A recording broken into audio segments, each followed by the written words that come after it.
EcoSand Wall is a collaborative project involving different experts from different domains such as sustainability, architectural engineering, and even architects and the materiality.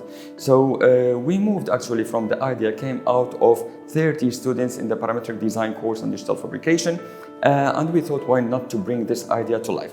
So here we start to mix or actually integrate between the AI technology and the 3D printing technologies while using the PLA along with the sand towards translating an idea from sand to sand in a real project. And here we start also to mix with the materials, the seeds. So in such a project, the EcoSand Wall is facilitating growth of the plants along its surface easily. And EcoSand Wall for us actually is a platform to showcasing different aspects of technology, sustainability, architecture, and more.